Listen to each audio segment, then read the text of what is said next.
The Science of Getting Rich, written by Wallace D. Wattles and originally published in 1910.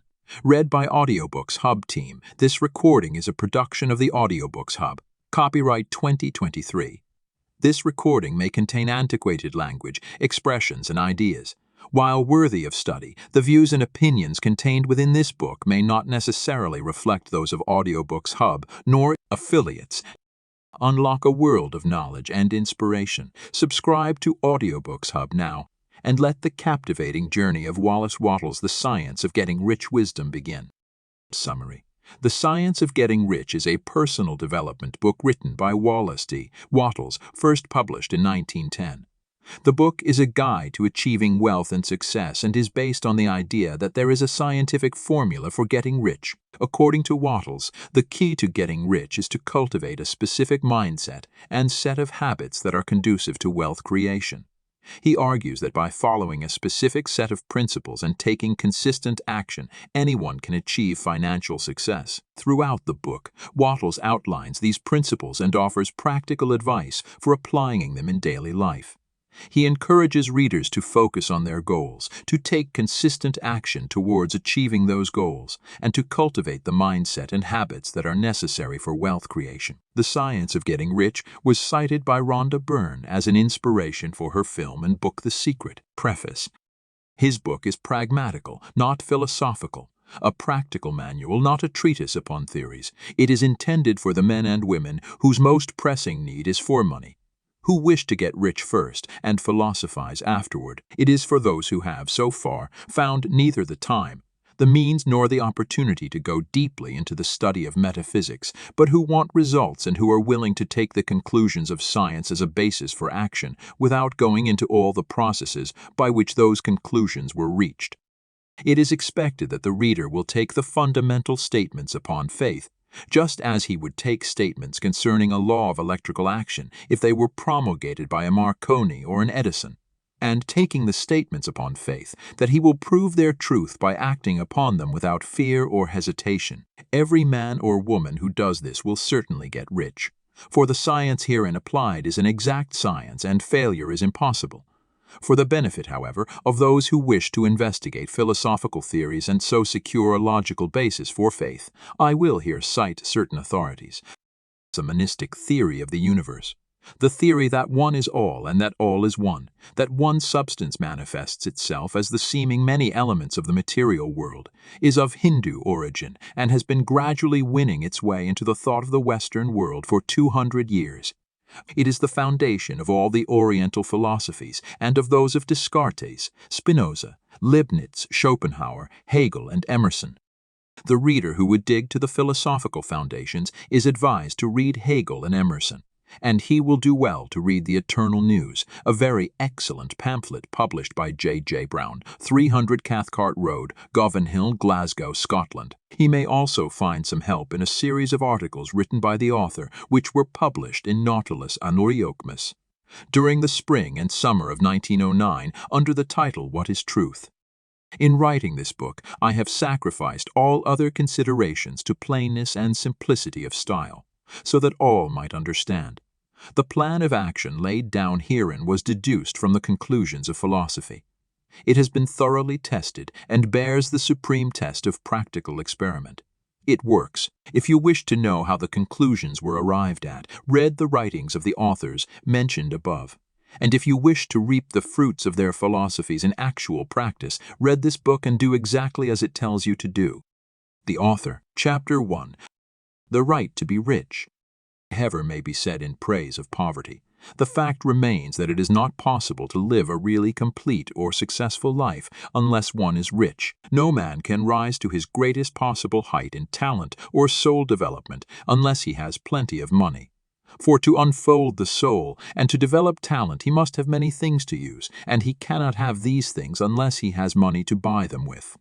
Man develops in mind, soul, and body by making use of things. And society is so organized that man must have money in order to become the possessor of things. Therefore, the basis of all advancement for man must be the science of getting rich. The object of all life is development, and everything that lives has an inalienable right to all the development it is capable of attaining. Man's right to life means his right to have the free and unrestricted use of all the things which may be necessary to his fullest mental, spiritual, and physical unfoldment, or, in other words, his right to be rich. In this book, I shall not speak of riches in a figurative way. To be really rich does not mean to be satisfied or contented with a little. No man ought to be satisfied with a little if he is capable of using and enjoying more. The purpose of nature is the advancement and unfoldment of life, and every man should have all that can contribute to the power, elegance, beauty, and richness of life. To be content with less is sinful. The man who owns all he wants for the living of all the life he is capable of living is rich, and no man who has not plenty of money can have all he wants. Life has advanced so far and become so complex that even the most ordinary man or woman requires a great amount of wealth in order to live in a manner that even approaches completeness. Every person naturally wants to become all that he is capable of becoming. This desire to realize innate possibilities is inherent in human nature. We cannot help wanting to be all that we can be. Success in life is becoming what you want to be. You can become what you want to be only by making use of things, and you can have the free use of things only as you become rich enough to buy them. To understand the science of getting rich is therefore the most essential of all knowledge. There is nothing wrong in wanting to get rich. The desire for riches is really the desire for a richer, fuller, and more abundant life. And that desire is praiseworthy. The man who does not desire to live more abundantly is abnormal, and so the man who does not desire to have money enough to buy all he wants is abnormal. There are three motives for which we live. We live for the body, we live for the mind, and we live for the soul. No one of these is better or holier than the other. All are alike desirable, and no one of the three, body, mind, or soul, can live fully if either of the others is cut short of full life and expression. It is not right or noble to live only for the soul and deny mind or body, and it is wrong to live for the intellect and deny body and soul. We are all acquainted with the loathsome consequences of living for the body and denying both mind and soul. And we see that real life means the complete expression of all that man can give forth through body, mind, and soul. Whatever he may say, no man can be really happy or satisfied unless his body is living fully in every function, and unless the same is true of his mind and his soul. Wherever there is unexpressed possibility or function not performed, there is unsatisfied desire. Desire is possibility seeking expression or function seeking performance. A man cannot live fully in body without good food, comfortable clothing, and warm shelter, and without freedom from excessive toil. Rest and recreation are also necessary to his physical life. He cannot live fully in mind without books and time to study them, without opportunity for travel and observation, or without intellectual companionship. To live fully in mind, he must have intellectual recreations, and must surround himself with all the objects of art and beauty he is capable of using and appreciating. To live fully in soul, man must have love, and love is denied expression by poverty. Man's highest happiness is found in the bestowal of benefits on those he loves. Love finds its most natural and spontaneous expression in giving. The man who has nothing to give cannot fill his place as a husband or father, as a citizen, or as a man. It is in the use of material things that man finds full life for his body, develops his mind, and unfolds his soul. It is therefore of supreme importance to him that he should be rich. It is perfectly right that you should desire to be rich. If you are a normal man or woman, you cannot help doing so. It is perfectly right that you should give your best attention to the science of getting rich, for it is the noblest and most necessary of all studies. If you neglect this study, you are derelict in your duty to yourself, to God, and to humanity. For you can render God and humanity no greater service than to make the most of yourself. Chapter 2. There is a science of getting rich. Here is a science of getting rich, and it is an exact science like algebra or arithmetic. There are certain laws which govern the process of acquiring riches. Once these laws are learned and obeyed by any man, he will get rich with mathematical certainty. The ownership of money and property comes as a result of doing things in a certain way. Those who do things in this certain way, whether on purpose or accidentally, get rich, while those who do not do things in this certain way, no matter how hard they work or how able they are, remain poor. It is a natural law that like causes always produce like effects, and therefore any man or woman who learns to do things in this certain way will infallibly get rich. That the above statement is true is shown by the following facts. Getting rich is not a matter of environment, for if it were, all the people in certain neighborhoods would become wealthy. The people of one city would all be rich, while those of other towns would all be poor, or the inhabitants of one state would roll in wealth, while those of an adjoining state would be in poverty. But everywhere we see rich and poor living side by side, in the same environment, and often engaged in the same vocations. When two men are in the same locality and in the same business, and one gets rich while the other remains poor, it shows that getting rich is not, primarily, a matter of environment. Some environments may be more favorable than others, but when two men in the same business are in the same neighborhood and one gets rich while the other fails, it indicates that getting rich is the result of doing things in a certain way. And further, the ability to do things in this certain way is not due solely to the possession of talent, for many people who have great talent remain poor, while others who have very little talent get rich. Studying the people who have got rich, we find that they are an average lot in all respects, having no greater talents and abilities than other men. It is evident that they do not get rich because they possess talents and abilities that other men have not, but because they happen to do things in a certain way. Getting rich is not the result of saving or thrift. Many very penurious people are poor, while free spenders often get rich. Nor is getting rich due to doing things which others fail to do. For two men in the same business often do almost exactly the same things, and one gets rich while the other remains poor or becomes a bankrupt. From all these things, we must come to the conclusion that getting rich is the result of doing things in a certain way. With getting rich is the result of doing things in a certain way, and if like causes always produce like effects, then any man or woman who can do things in that way can become rich, and the whole matter is brought within the domain of exact science. The question arises here, whether this certain way may not be so difficult that only a few may follow it. This cannot be true, as we have seen, so far as natural ability is concerned. Talented people get rich and blockheads get rich. Intellectually brilliant people get rich and very stupid people get rich. Physically strong people get rich, and weak and sickly people get rich. Some degree of ability to think and understand is, of course, essential. But insofar as natural ability is concerned, any man or woman who has sense enough to read and understand these words can certainly get rich. Also, we have seen that it is not a matter of environment. Location counts for something. One would not go to the heart of the Sahara and expect to do successful business.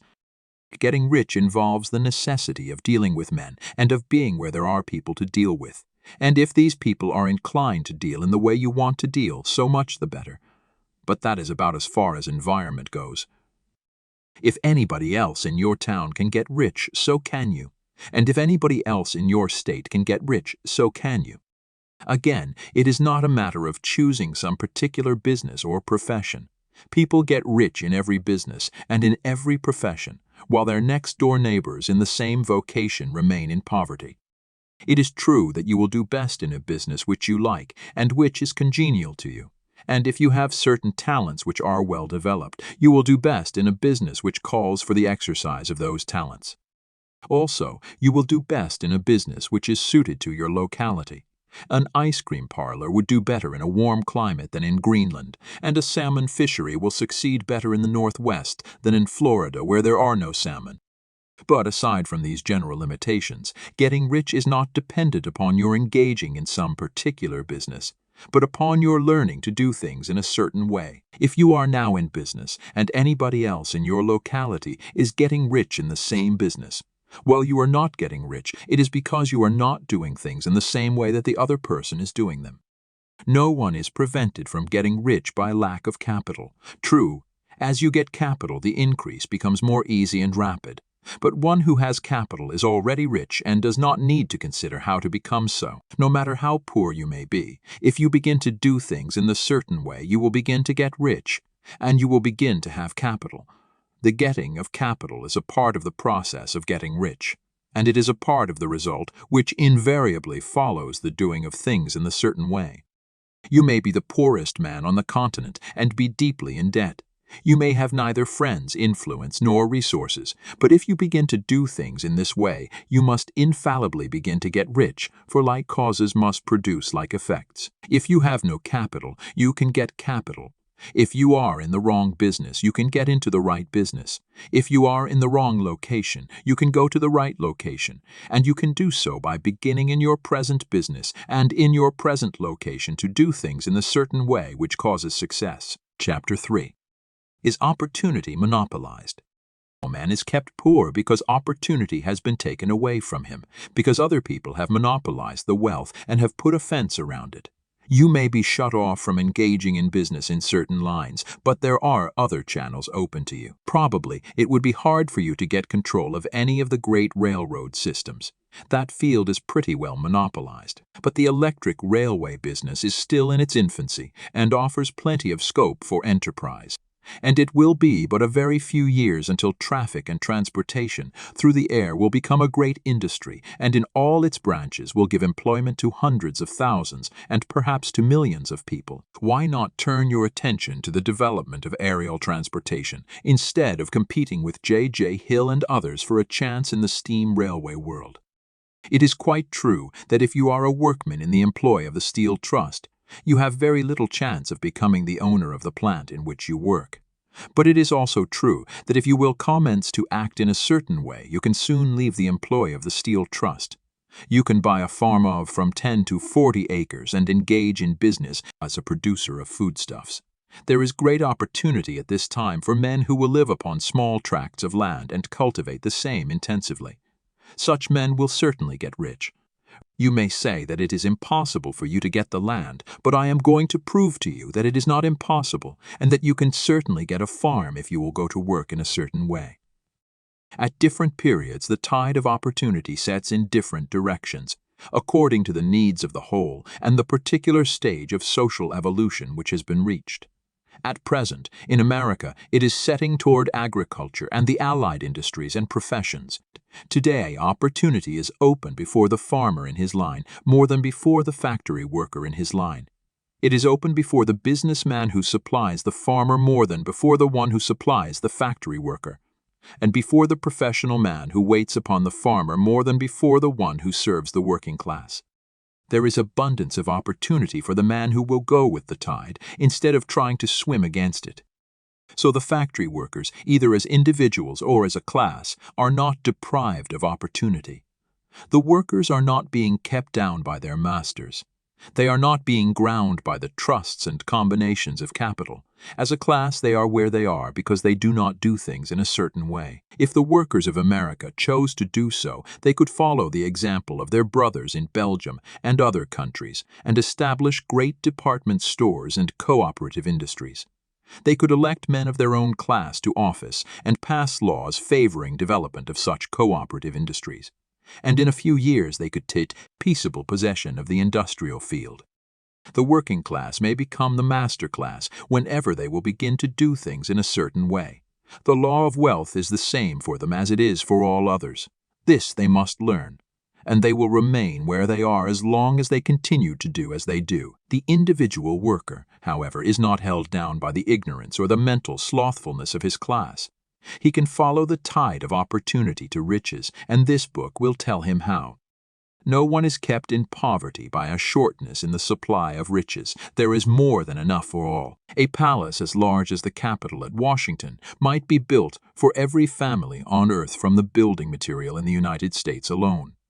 And under intensive cultivation, this country would produce wool, cotton, linen, and silk enough to clothe each person in the world finer than Solomon was arrayed in all his glory, together with food enough to feed them all luxuriously. The visible supply is practically inexhaustible, and the invisible supply really is inexhaustible. Everything you see on earth is made from one original substance, out of which all things proceed. New forms are constantly being made, and older ones are dissolving, but all are shapes assumed by one thing. There is no limit to the supply of formless stuff or original substance. The universe is made out of it, but it was not all used in making the universe. The spaces in, through, and between the forms of the visible universe are permeated and filled with the original substance, with the formless stuff, with the raw material of all things. 10,000 times as much as has been made might still be made, and even then we should not have exhausted the supply of universal raw material. No man, therefore, is poor because nature is poor, or because there is not enough to go around. Nature is an inexhaustible storehouse of riches. The supply will never run short. Original substance is alive with creative energy and is constantly producing more forms. When the supply of building material is exhausted, more will be produced. When the soil is exhausted so that foodstuffs and materials for clothing will no longer grow upon it, it will be renewed or more soil will be made. When all the gold and silver has been dug from the earth, if man is still in such a stage of social development that he needs gold and silver, more will be produced from the formless. The formless stuff responds to the needs of man. It will not let him be without any good thing. This is true of man collectively. The race as a whole is always abundantly rich. And if individuals are poor, it is because they do not follow the certain way of doing things which makes the individual man rich. The formless stuff is intelligent. It is stuff which thinks. It is alive and is always impelled toward more life. It is the natural and inherent impulse of life to seek to live more. It is the nature of intelligence to enlarge itself, and of consciousness to seek to extend its boundaries and find fuller expression. The universe of forms has been made by formless living substance, throwing itself into form in order to express itself more fully. The universe is a great living presence, always moving inherently toward more life and fuller functioning. Nature is formed for the advancement of life. Its impelling motive is the increase of life. For this cause, everything which can possibly minister to life is bountifully provided. There can be no lack unless God is to contradict himself and nullify his own works. You are not kept poor by lack in the supply of riches. It is a fact which I shall demonstrate a little farther on that even the resources of the formless supply are at the command of the man or woman who will act and think in a certain way. Chapter 4. The first principle in the science of getting rich. God is the only power which can produce tangible riches from the formless substance. The stuff from which all things are made is a substance which thinks, and a thought of form in this substance produces the form. Original substance moves according to its thoughts. Every form and process you see in nature is the visible expression of a thought in original substance. As the formless stuff thinks of a form, it takes that form. As it thinks of a motion, it makes that motion. That is the way all things were created. We live in a thought world, which is part of a thought universe. The thought of a moving universe extended throughout formless substance, and the thinking stuff moving according to that thought, took the form of systems of planets, and maintains that form. Thinking substance takes the form of its thought, and moves according to the thought, holding the idea of a circling system of suns and worlds. It takes the form of these bodies, and moves them as it thinks. Thinking the form of a slow-growing oak tree, it moves accordingly and produces the tree, though centuries may be required to do the work. In creating, the formless seems to move according to the lines of motion. It has established. The thought of an oak tree does not cause the instant formation of a full-grown tree, but it does start in motion the forces which will produce the tree along established lines of growth. Every thought of form held in thinking substance causes the creation of the form, but always, or at least generally, along lines of growth and action already established.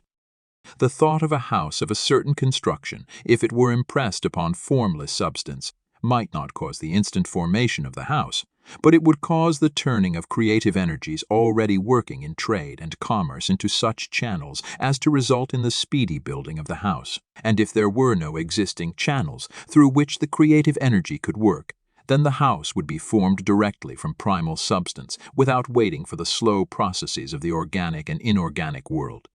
No thought of form can be impressed upon original substance without causing the creation of the form. A man is a thinking center and can originate thought. All the forms that man fashions with his hands must first exist in his thought. He cannot shape a thing until he has thought that thing.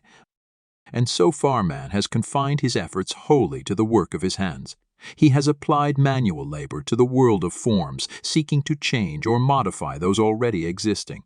He has never thought of trying to cause the creation of new forms by impressing his thoughts upon formless substance. When man has a thought form, he takes material from the forms of nature and makes an image of the form which is in his mind.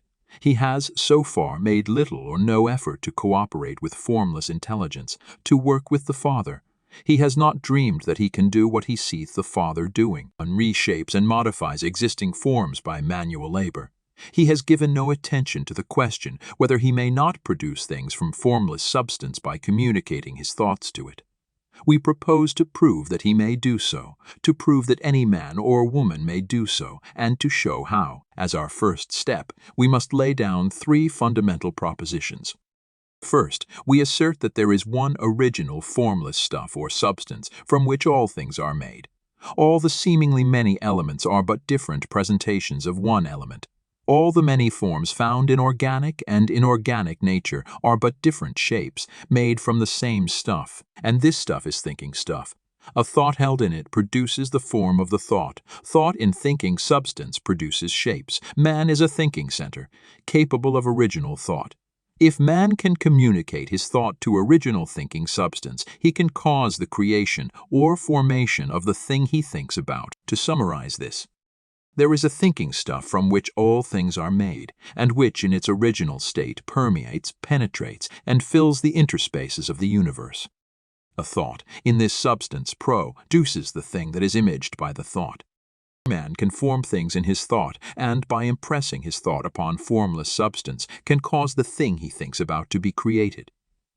It may be asked if I can prove these statements, and without going into details, I answer that I can do so, both by logic and experience. Reasoning back from the phenomena of form and thought, I come to one original thinking substance. And reasoning forward from this thinking substance, I come to man's power to cause the formation of the thing he thinks about. And by experiment I find the reasoning true. And this is my strongest proof. One man who reads this book gets rich by doing what it tells him to do. That is evidence in support of my claim. But if every man who does what it tells him to do gets rich, that is positive proof until someone goes through the process and fails. The theory is true until the process fails, and this process will not fail, for every man who does exactly what this book tells him to do will get rich. I have said that men get rich by doing things in a certain way, and in order to do so, men must become able to think in a certain way. A man's way of doing things is the direct result of the way he thinks about things. To do things in the way you want to do them, you will have to acquire the ability to think the way you want to think. This is the first step toward getting rich. To think what you want to think is to think truth, regardless of appearances. Every man has the natural and inherent power to think what he wants to think, but it requires far more effort to do so than it does to think the thoughts which are suggested by appearances. To think according to appearances is easy. To think truth regardless of appearances is laborious and requires the expenditure of more power than any other work man is called upon to perform. There is no labor from which most people shrink as they do from that of sustained and consecutive thought. It is the hardest work in the world. This is especially true when truth is contrary to appearances. Every appearance in the visible world tends to produce a corresponding form in the mind which observes it, and this can only be prevented by holding the thought of the truth. To look upon the appearance of disease will produce the form of disease in your own mind, and ultimately in your body unless you hold the thought of the truth, which is that there is no disease. It is only an appearance, and the reality is health. To look upon the appearances of poverty will produce corresponding forms in your own mind, unless you hold to the truth that there is no poverty. There is only abundance. To think health when surrounded by the appearances of disease, or to think riches when in the midst of appearances of poverty, requires power.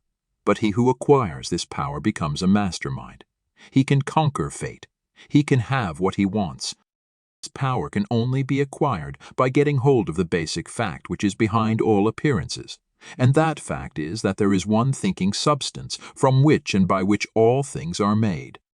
Then we must grasp the truth that every thought held in this substance becomes a form, and that man can so impress his thoughts upon it as to cause them to take form and become visible things. When we realize this, we lose all doubt and fear, for we know that we can create what we want to create. We can get what we want to have and can become what we want to be. As a first step toward getting rich, you must believe the 3 fundamental statements given previously in this chapter.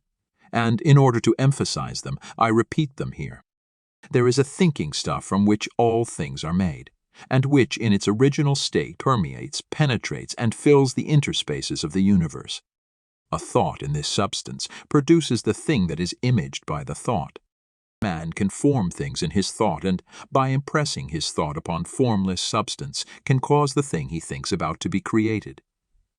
You must lay aside all other concepts of the universe than this monistic one, and you must dwell upon this until it is fixed in your mind and has become your habitual thought. Read these creed statements over and over again. Fix every word upon your memory and meditate upon them until you firmly believe what they say. If a doubt comes to you, cast it aside as a sin. Do not listen to arguments against this idea. Do not go to churches or lectures where a contrary concept of things is taught or preached. Do not read magazines or books which teach a different idea. If you get mixed up in your faith, all your efforts will be in vain. Do not ask why these things are true, nor speculate as to how they can be true. Simply take them on trust. The science of getting rich begins with the absolute acceptance of this faith. Chapter 5. Increasing Life. You must get rid of the last vestige of the old idea that there is a deity whose will it is that you should be poor, or whose purposes may be served by keeping you in poverty. So the intelligent substance which is all, and in all, and which lives in all and lives in you, is a consciously living substance. Being a consciously living substance, it must have the natural and inherent desire of every living intelligence for increase of life. Every living thing must continually seek for the enlargement of its life, because life in the mere act of living must increase itself. A seed dropped into the ground springs into activity, and in the act of living produces 100 more seeds. Life by living multiplies itself. It is forever becoming more. It must do so if it continues to be at all. Intelligence is under this same necessity for continuous increase.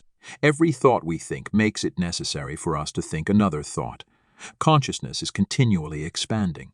Every fact we learn leads us to the learning of another fact. Knowledge is continually increasing. Every talent we cultivate brings to the mind the desire to cultivate another talent. We are subject to the urge of life, seeking expression, which ever drives us on to know more, to do more, and to be more. In order to know more, do more, and be more, we must have more. We must have things to use, for we learn and do and become only by using things. We must get rich so that we can live more. So the desire for riches is simply the capacity for larger life-seeking fulfillment. Every desire is the effort of an unexpressed possibility to come into action. It is power-seeking to manifest which causes desire. That which makes you want more money is the same as that which makes the plant grow. It is life seeking fuller expression. The one living substance must be subject to this inherent law of all life. It is permeated with a desire to live more. That is why it is under the necessity of creating things. The one substance desires to live more in you. Hence it wants you to have all the things you can use. It is the desire of God that you should get rich. He wants you to get rich because He can express Himself better through you if you have plenty of things to use in giving Him expression. He can live more in you if you have unlimited command of the means of life. The universe desires you to have everything you want to have. Nature is friendly to your plans. Everything is naturally for you. Make up your mind that this is true. It is essential, however, that your purpose should harmonize with the purpose that is in all. You must want real life, not mere pleasure or sensual gratification. Life is the performance of function, and the individual really lives only when he performs every function, physical, mental, and spiritual, of which he is capable without excess in any. You do not want to get rich in order to live swinishly, for the gratification of animal desires. That is not life. But the performance of every physical function is a part of life, and no one lives completely who denies the impulses of the body a normal and healthful expression. You do not want to get rich solely to enjoy mental pleasures, to get knowledge, to gratify ambition, to outshine others, to be famous. All these are a legitimate part of life, but the man who lives for the pleasures of the intellect alone will only have a partial life, and he will never be satisfied with his lot. You do not want to get rich solely for the good of others, to lose yourself for the salvation of mankind, to experience the joys of philanthropy and sacrifice. The joys of the soul are only a part of life. and they are no better or nobler than any other part. You want to get rich in order that you may eat, drink, and be merry when it is time to do these things, in order that you may surround yourself with beautiful things, see distant lands, feed your mind, and develop your intellect, in order that you may love men and do kind things and be able to play a good part in helping the world to find truth. But remember that extreme altruism is no better and no nobler than extreme selfishness. Both are mistakes. Get rid of the idea that God wants you to sacrifice yourself for others and that you can secure His favor by doing so. God requires nothing of the kind. What He wants is that you should make the most of yourself, for yourself and for others. And you can help others more by making the most of yourself than in any other way. You can make the most of yourself only by getting rich, so it is right and praiseworthy that you should give your first and best thought to the work of acquiring wealth. Remember, however, that the desire of substance is for all, and its movements must be for more life to all. It cannot be made to work for less life to any, because it is equally in all, seeking riches and life. Intelligent substance will make things for you, but it will not take things away from someone else and give them to you. You must get rid of the thought of competition. You are to create, not to compete for what is already created. You do not have to take anything away from anyone. You do not have to drive sharp bargains. You do not have to cheat or to take advantage. You do not need to let any man work for you for less than he earns. You do not have to covet the property of others or to look at it with wishful eyes. No man has anything of which you cannot have the like, and that without taking what he has away from him. You are to become a creator, not a competitor. You are going to get what you want, but in such a way that when you get it, every other man will have more than he has now. I am aware that there are men who get a vast amount of money by proceeding in direct opposition to the statements in the paragraph above, and may add a word of explanation here. Men of the plutocratic type, who become very rich, do so sometimes purely by their extraordinary ability on the plane of competition. And sometimes they unconsciously relate themselves to substance and its great purposes and movements for the general racial upbuilding through industrial evolution. Rockefeller, Carnegie, Morgan, et al. Have been the unconscious agents of the supreme in the necessary work of systematizing and organizing productive industry. And in the end, their work will contribute immensely toward increased life for all. Their day is nearly over. They have organized production and will soon be succeeded by the agents of the multitude, who will organize the machinery of distribution. The multimillionaires are like the monster reptiles of the prehistoric eras. They play a necessary part in the evolutionary process, but the same power which produced them will dispose of them, and it is well to bear in mind that they have never been really rich. A record of the private lives of most of this class will show that they have really been the most abject and wretched of the poor. Riches secured on the competitive plane are never satisfactory and permanent. They are yours today and another's tomorrow. Remember, if you are to become rich in a scientific and certain way, you must rise entirely out of the competitive thought. You must never think for a moment that the supply is limited. Just as soon as you begin to think that all the money is being cornered and controlled by bankers and others, and that you must exert yourself to get laws passed to stop this process and so on, in that moment, you drop into the competitive mind, and your power to cause creation is gone for the time being. And what is worse, you will probably arrest the creative movements you have already instituted. Know that there are countless millions of dollars worth of gold in the mountains of the earth not yet brought to light. And know that if there were not, more would be created from thinking substance to supply your needs. Know that the money you need will come, even if it is necessary for 1,000 men to be led to the discovery of new gold mines tomorrow. Never look at the visible supply. Look always at the limitless riches in formless substance, and know that they are coming to you as fast as you can receive and use them. Nobody, by cornering the visible supply, can prevent you from getting what is yours. So never allow yourself to think for an instant that all the best building spots will be taken before you get ready to build your house unless you hurry. Never worry about the trusts and combines and get anxious for fear they will soon come to own the whole earth. Never get afraid that you will lose what you want because some other person beats you to it. That cannot possibly happen. You are not seeking anything that is possessed by anybody else. You are causing what you want to be created from formless substance, and the supply is without limits. Stick to the formulated statement. There is a thinking stuff from which all things are made, and which in its original state permeates, penetrates, and fills the interspaces of the universe. A thought in this substance produces the thing that is imaged by the thought. Man can form things in his thought, and by impressing his thought upon formless substance, can cause the thing he thinks about to be created. Chapter 6. How riches come to you. When I say that you do not have to drive sharp bargains, I do not mean that you do not have to drive any bargains at all, or that you are above the necessity for having any dealings with your fellow men. I mean that you will not need to deal with them unfairly. You do not have to get something for nothing, but can give to every man more than you take from him. You cannot give every man more in cash market value than you take from him, but you can give him more in use value than the cash value of the thing you take from him. The paper, ink, and other material in this book may not be worth the money you paid for it. But if the ideas suggested by it bring you thousands of dollars, you have not been wronged by those who sold it to you.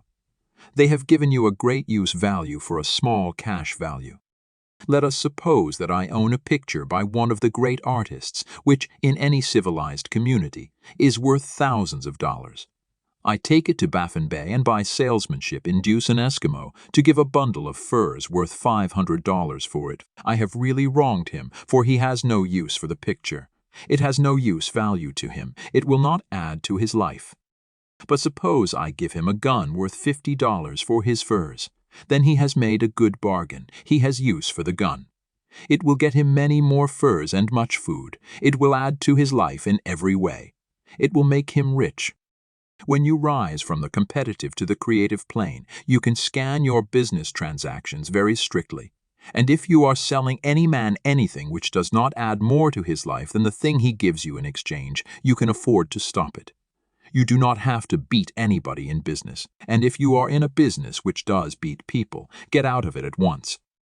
Give every man more in use value than you take from him in cash value. Then you are adding to the life of the world by every business transaction. If you have people working for you, you must take from them more in cash value than you pay them in wages. But you can so organize your business that it will be filled with the principle of advancement, and so that each employee who wishes to do so may advance a little every day. You can make your business do for your employees what this book is doing for you. You can so conduct your business that it will be a sort of ladder by which every employee who will take the trouble may climb to riches himself. And given the opportunity, if he will not do so, it is not your fault. And finally, because you are to cause the creation of your riches from formless substance which permeates all your environment, it does not follow that they are to take shape from the atmosphere and come into being before your eyes. If you want a sewing machine, for instance, I do not mean to tell you that you are to impress the thought of a sewing machine on thinking substance until the machine is formed without hands, in the room where you sit or elsewhere. But if you want a sewing machine, hold the mental image of it with a most positive certainty that it is being made, or is on its way to you. After once forming the thought, have the most absolute and unquestioning faith that the sewing machine is coming. Never think of it or speak of it in any other way than as being sure to arrive. Claim it as already yours. It will be brought to you by the power of the supreme intelligence acting upon the minds of men. If you live in Maine, it may be that a man will be brought from Texas or Japan to engage in some transaction which will result in your getting what you want. If so, the whole matter will be as much to that man's advantage as it is to yours. Do not forget for a moment that the thinking substance is through all in all, communicating with all, and can influence all. So the desire of thinking substance for fuller life and better living has caused the creation of all the sewing machines already made. And it can cause the creation of millions more, and will, whenever men set it in motion by desire and faith, and by acting in a certain way. You can certainly have a sewing machine in your house, and it is just as certain that you can have any other thing or things which you want and which you will use for the advancement of your own life and the lives of others. You need not hesitate about asking largely. It is your Father's pleasure to give you the kingdom, said Jesus. Original substance wants to live all that is possible in you, and wants you to have all that you can or will use for the living of the most abundant life. If you fix upon your consciousness the fact that the desire you feel for the possession of riches is one with the desire of omnipotence for more complete expression, your faith becomes invincible. Once I saw a little boy sitting at a piano and vainly trying to bring harmony out of the keys, and I saw that he was grieved and provoked by his inability to play real music. I asked him the cause of his vexation, and he answered, "I can feel the music in me, but I can't make my hands go right." The music in him was the urge of original substance, containing all the possibilities of all life. All that there is of music was seeking expression through the child. God, the one substance, is trying to live and do and enjoy things through humanity. He is saying, I want hands to build wonderful structures, to play divine harmonies, to paint glorious pictures. I want feet to run my errands, eyes to see my beauties, tongues to tell mighty truths and to sing marvelous songs, and so on. All that there is of possibility is seeking expression through men. God wants those who can play music to have pianos and every other instrument, and to have the means to cultivate their talents to the fullest extent. He wants those who can appreciate beauty to be able to surround themselves with beautiful things. He wants those who can discern truth to have every opportunity to travel and observe. He wants who can appreciate dress to be beautifully clothed, and those who can appreciate good food to be luxuriously fed. He wants all these things because it is himself that enjoys and appreciates them. It is God who wants to play and sing and enjoy beauty and proclaim truth and wear fine clothes and eat good foods. It is God that worketh in you to will and to do, said Paul. The desire you feel for riches is the infinite seeking to express himself in you as he sought to find expression in the little boy at the piano.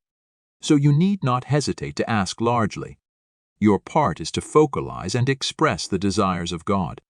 This is a difficult point with most people.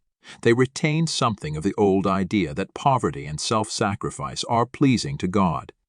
They look upon poverty as a part of the plan, a necessity of nature. They have the idea that God has finished his work and made all that he can make, and that the majority of men must stay poor because there is not enough to go around. They hold to so much of this erroneous thought that they feel ashamed to ask for wealth.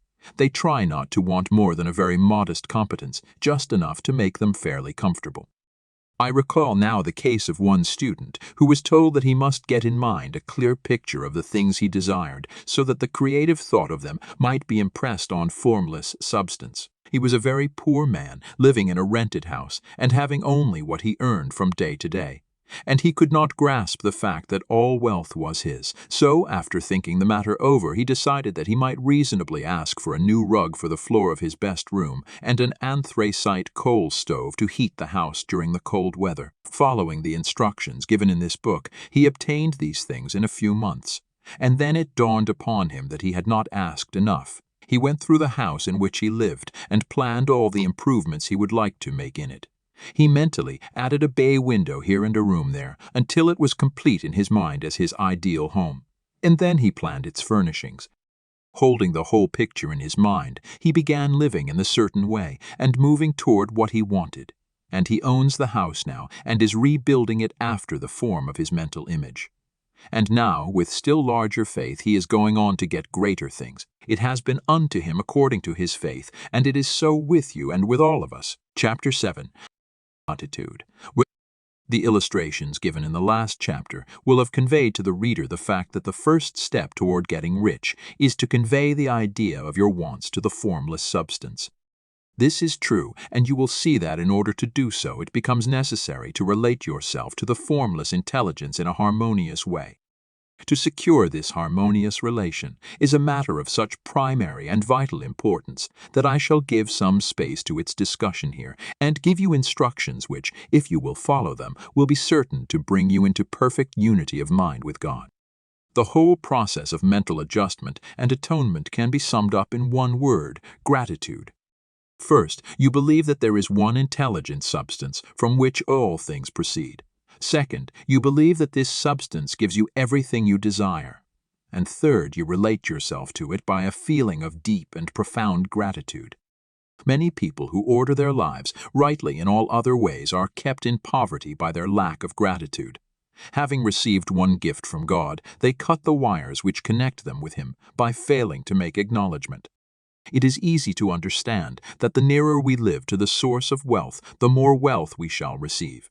And it is easy also to understand that the soul that is always grateful lives in closer touch with God than the one which never looks to Him in thankful acknowledgement.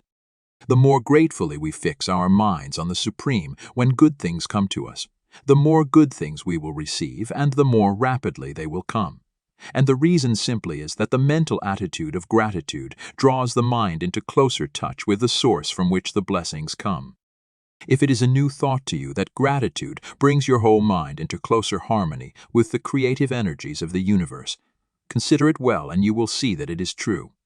The good things you already have come to you along the line of obedience to certain laws. Gratitude will lead your mind out along the ways by which things come, and it will keep you in close harmony with creative thought and prevent you from falling into competitive thought.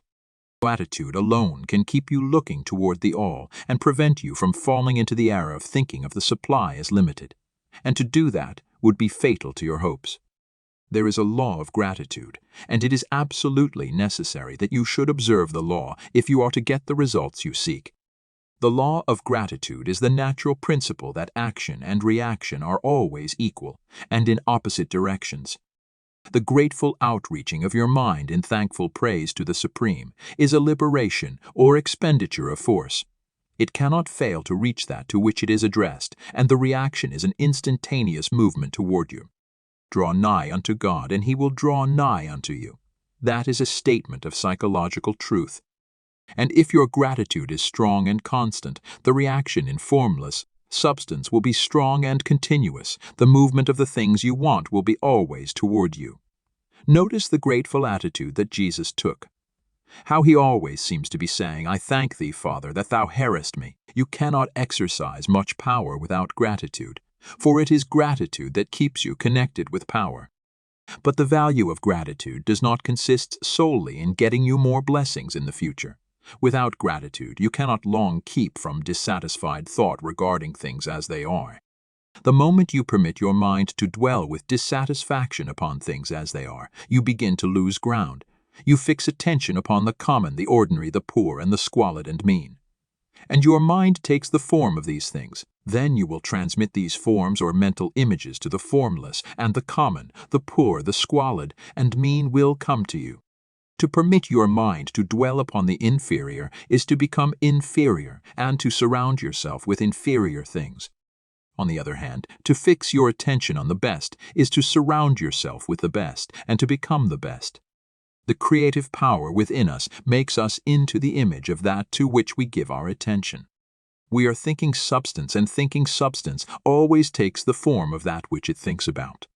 The grateful mind is constantly fixed upon the best. Therefore, it tends to become the best. It takes the form or character of the best and will receive the best. Also, faith is born of gratitude. The grateful mind continually expects good things, and expectation becomes faith. The reaction of gratitude upon one's own mind produces faith, and every outgoing wave of grateful thanksgiving increases faith. He who has no feeling of gratitude cannot long retain a living faith. And without a living faith, you cannot get rich by the creative method, as we shall see in the following chapters. It is necessary, then, to cultivate the habit of being grateful for every good thing that comes to you, and to give thanks continuously. And because all things have contributed to your advancement, you should include all things in your gratitude. Do not waste time thinking or talking about the shortcomings or wrong actions of plutocrats or trust magnates. Their organization of the world has made your opportunity. All you get really comes to you because of them. Do not rage against corrupt politicians. If it were not for politicians, we should fall into anarchy, and your opportunity would be greatly lessened. God has worked a long time and very patiently to bring us up to where we are in industry and government, and He is going right on with His work. There is not the least doubt that He will do away with plutocrats, trust magnates, captains of industry, and politicians as soon as they can be spared. But in the meantime, behold, they are all very good. Remember that they are all helping to arrange the lines of transmission along which your riches will come to you, and be grateful to them all. This will bring you into harmonious relations with the good in everything, and the good in everything will move toward you. Chapter 8. Thinking in the Certain Way. Turn back to chapter V and read again the story of the man who formed a mental image of his house, and you will get a fair idea of the initial step toward getting rich. You must form a clear and definite mental picture of what you want. You cannot transmit an idea unless you have it yourself. You must have it before you can give it. And many people fail to impress thinking substance because they have themselves only a vague and misty concept of the things they want to do, to have, or to become. It is not enough that you should have a general desire for wealth to do good with. Everybody has that desire. It is not enough that you should have a wish to travel, see things, live more, etc. Everybody has those desires also. If you were going to send a wireless message to a friend, you would not send the letters of the alphabet in their order and let him construct the message for himself. Nor would you take words at random from the dictionary. You would send a coherent sentence, one which meant something. When you try to impress your wants upon substance, remember that it must be done by a coherent statement. You must know what you want and be definite. You can never get rich or start the creative power into action by sending out unformed longings and vague desires. Go over your desires just as the man I have described went over his house. See just what you want and get a clear mental picture of it as you wish it to look when you get it. That clear mental picture you must have continually in mind, as the sailor has in mind the port toward which he is sailing the ship. You must keep your face toward it all the time. You must no more lose sight of it than the steersman loses sight of the compass. It is not necessary to take exercises in concentration, nor to set apart special times for prayer and affirmation, nor to go into the silence, nor to do occult stunts of any kind. These things are well enough, but all you need is to know what you want and to want it badly enough so that it will stay in your thoughts. Spend as much of your leisure time as you can in contemplating your picture. But no one needs to take exercises to concentrate his mind on a thing which he really wants. It is the things you do not really care about which require effort to fix your attention upon them. And unless you really want to get rich, so that the desire is strong enough to hold your thoughts directed to the purpose as the magnetic pole holds the needle of the compass, it will hardly be worthwhile for you to try to carry out the instructions given in this book. The methods herein set forth are for people whose desire for riches is strong enough to overcome mental laziness and the love of ease, and make them work. The more clear and definite you make your picture then, and the more you dwell upon it, bringing out all its delightful details, the stronger your desire will be. And the stronger your desire, the easier it will be to hold your mind fixed upon the picture of what you want. Something more is necessary, however, than merely to see the picture clearly. If that is all you do, you are only a dreamer and will have little or no power for accomplishment. Behind your clear vision must be the purpose to realize it, to bring it out in tangible expression.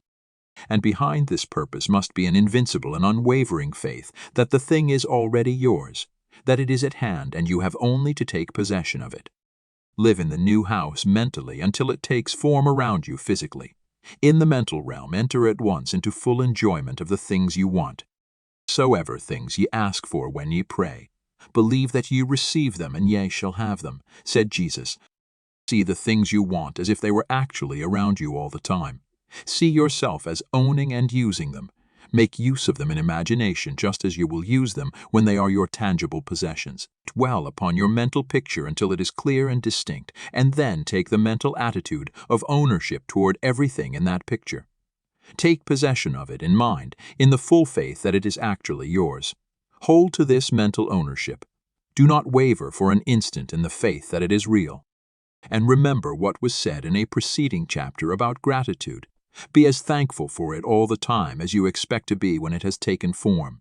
The man who can sincerely thank God for the things which as yet he owns only in imagination has real faith. He will get rich. He will cause the creation of whatsoever he wants. You do not need to pray repeatedly for the things you want. It is not necessary to tell God about it every day.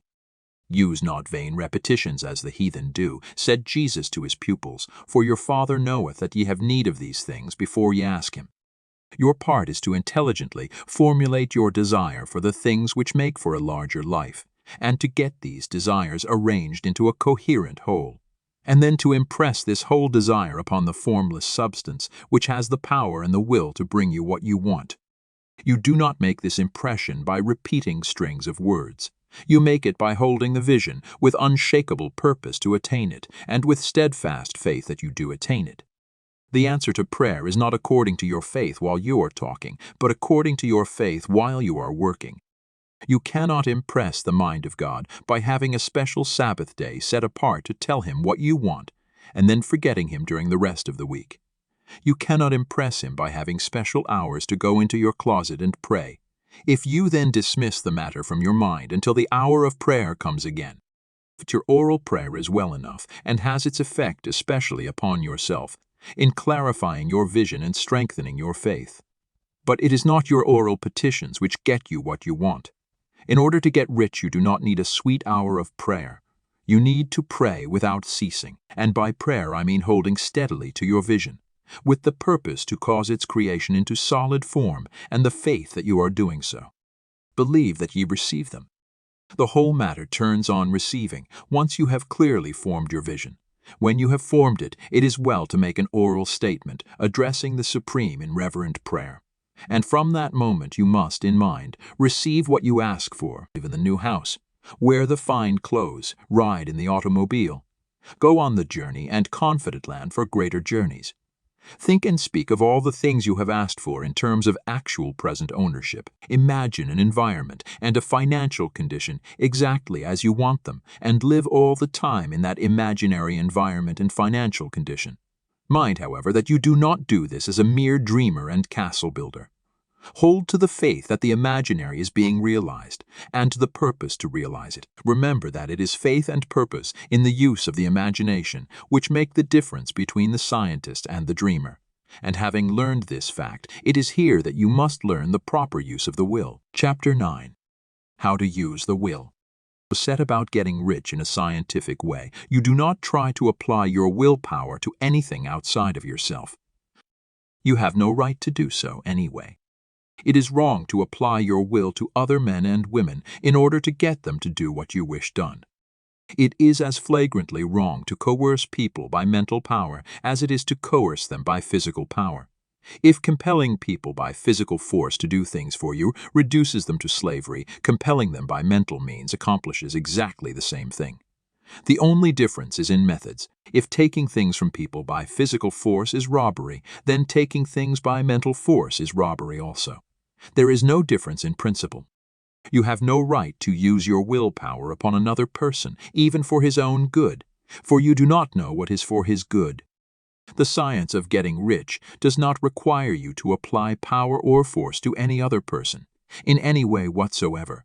There is not the slightest necessity for doing so. Indeed, any attempt to use your will upon others will only tend to defeat your purpose. You do not need to apply your will to things in order to compel them to come to you. That would simply be trying to coerce God and would be foolish and useless, as well as irreverent. You do not have to compel God to give you good things any more than you have to use your willpower to make the sun rise. You do not have to use your willpower to conquer an unfriendly deity or to make stubborn and rebellious forces do your bidding. Substance is friendly to you and is more anxious to give you what you want than you are to get it. To get rich, you need only to use your willpower upon yourself. When you know what to think and do, then you must use your will to compel yourself to think and do the right things. That is the legitimate use of the will in getting what you want, to use it in holding yourself to the right course. Use your will to keep yourself thinking and acting in a certain way. Do not try to project your will or your thoughts or your mind out into space to act on things or people. Keep your mind at home. It can accomplish more there than elsewhere. Use your mind to form a mental image of what you want and to hold that vision with faith and purpose, and use your will to keep your mind working in the right way. The more steady and continuous your faith and purpose, the more rapidly you will get rich because you will make only positive impressions upon substance, and you will not neutralize or offset them by negative impressions. A picture of your desires, held with faith and purpose, is taken up by the formless and permeates it to great distances. Throughout the universe, for all I know, as this impression spreads, all things are set moving toward its realization, Every living thing, every inanimate thing, and the things yet uncreated are stirred toward bringing into being that which you want. All force begins to be exerted in that direction.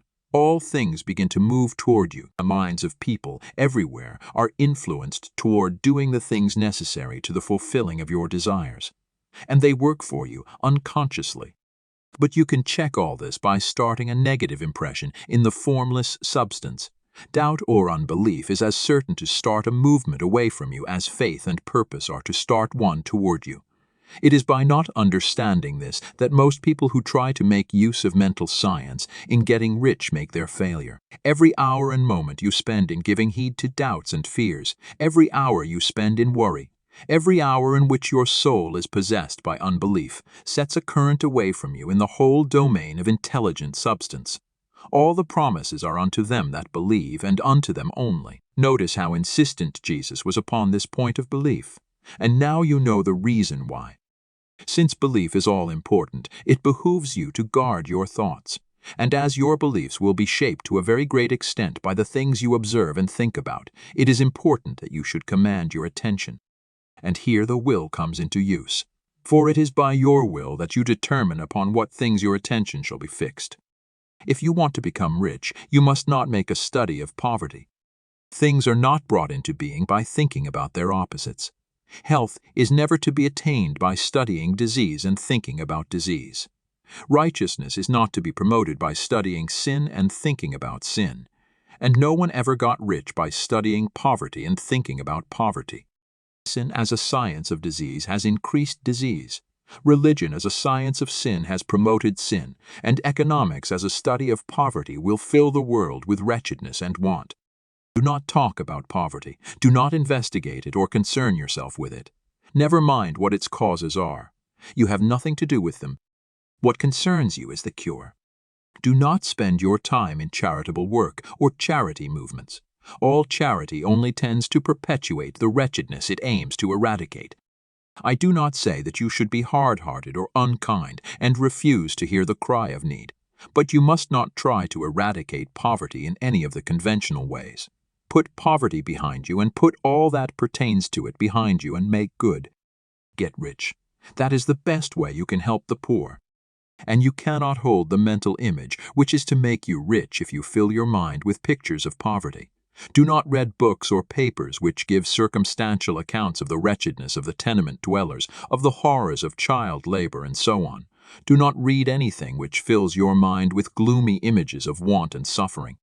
You cannot help the poor in the least by knowing about these things, and the widespread knowledge of them does not tend at all to do away with poverty. What tends to do away with poverty is not the getting of pictures of poverty into your mind, but getting pictures of wealth into the minds of the poor. You are not deserting the poor in their misery when you refuse to allow your mind to be filled with pictures of that misery. Poverty can be done away with, not by increasing the number of well-to-do people who think about poverty, but by increasing the number of poor people who purpose with faith to get rich. The poor do not need charity, they need inspiration. Charity only sends them a loaf of bread to keep them alive in their wretchedness, or gives them an entertainment to make them forget for an hour or two. But inspiration will cause them to rise out of their misery. If you want to help the poor, demonstrate to them that they can become rich. Prove it by getting rich yourself. The only way in which poverty will ever be banished from this world is by getting a large and constantly increasing number of people to practice the teachings of this book.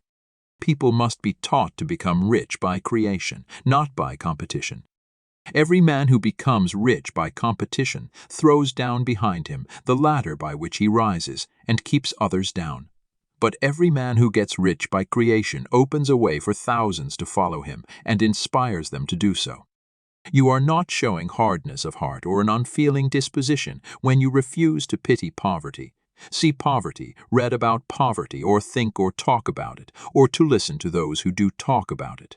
Use your willpower to keep your mind off the subject of poverty and to keep it fixed with faith and purpose on the vision of what you want. Chapter 10. Further use of the will. You cannot retain a true and clear vision of wealth if you are constantly turning your attention to opposing pictures, whether they be external or imaginary. Do not tell of your past troubles of a financial nature if you have had them, Do not think of them at all. Do not tell of the poverty of your parents or the hardships of your early life. To do any of these things is to mentally class yourself with the poor for the time being, and it will certainly check the movement of things in your direction. Let the dead bury their dead, as Jesus said. Put poverty and all things that pertain to poverty completely behind you. You have accepted a certain theory of the universe as being correct, and are resting all your hopes of happiness on its being correct. And what can you gain by giving heed to conflicting theories? Do not read religious books which tell you that the world is soon coming to an end. And do not read the writings of muckrakers and pessimistic philosophers who tell you that it is going to the devil. The world is not going to the devil. It is going to God. It is a wonderful becoming. There may be a good many things in existing conditions which are disagreeable. But what is the use of studying them when they are certainly passing away, and when the study of them only tends to check their passing and keep them with us? Why give time and attention to things which are being removed by evolutionary growth, when you can hasten their removal only by promoting the evolutionary growth as far as your part of it goes? No matter how horrible and seeming may be the conditions in certain countries, sections, or places, you waste your time and destroy your own chances by considering them. You should interest yourself in the world's becoming rich. Think of the riches the world is coming into instead of the poverty it is growing out of, and bear in mind that the only way in which you can assist the world in growing rich is by growing rich yourself through the creative method, not the competitive one. Give your attention wholly to riches. Ignore poverty. Whenever you think or speak of those who are poor, think and speak of them as those who are becoming rich, as those who are to be congratulated rather than pitied. Then they and others will catch the inspiration and begin to search for the way out. Because I say that you are to give your whole time and mind and thought to riches, it does not follow that you are to be sordid or mean. To become really rich is the noblest aim you can have in life, for it includes everything else. On the competitive plane, the struggle to get rich is a godless scramble for power over other men. But when we come into the creative mind, all this is changed. All that is possible in the way of greatness and soul unfoldment, of service and lofty endeavor, comes by way of getting rich. All is made possible by the use of things. If you lack for physical health, you will find that the attainment of it is conditional on your getting rich.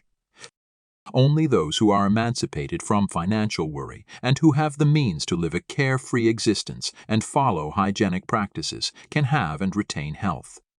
Moral and spiritual greatness is possible only to those who are above the competitive battle for existence. And only those who are becoming rich on the plane of creative thought are free from the degrading influences of competition. If your heart is set on domestic happiness, remember that love flourishes best where there is refinement, a high level of thought and freedom from corrupting influences. And these are to be found only where riches are attained by the exercise of creative thought without strife or rivalry. You can aim at nothing so great or noble, I repeat, as to become rich, and you must fix your attention upon your mental picture of riches, to the exclusion of all that may tend to more obscure the vision. You must learn to see the underlying truth in all things. You must see beneath all seemingly wrong conditions the great one life ever moving forward toward fuller expression and more complete happiness. It is the truth that there is no such thing as poverty, that there is only wealth. Some people remain in poverty because they are ignorant of the fact that there is wealth for them, and these can best be taught by showing them the way to affluence in your own person and practice. Others are poor because, while they feel that there is a way out, they are too intellectually indolent to put forth the mental effort necessary to find that way and travel it. And for these, the very best thing you can do is to arouse their desire by showing them the happiness that comes from being rightly rich. Others still are poor because, while they have some notion of science, they have become so swamped and lost in the maze of metaphysical and occult theories that they do not know which road to take. They try a mixture of many systems and fail in all. For these, again, the very best thing to do is to show the right way in your own person and practice. An ounce of doing things is worth a pound of theorizing. The very best thing you can do for the whole world is to make the most of yourself. You can serve God and man in no more effective way than by getting rich. That is, if you get rich by the creative method and not by the competitive one. Another thing, we assert that this book gives in detail the principles of the science of getting rich.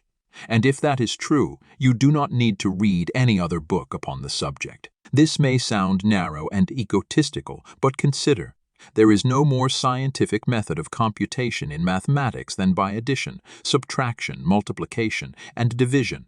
No other method is possible. There can be but one shortest distance between 2 points. There is only one way to think scientifically, and that is to think in the way that leads by the most direct and simple route to the goal. No man has yet formulated a briefer or less complex system than the one set forth herein.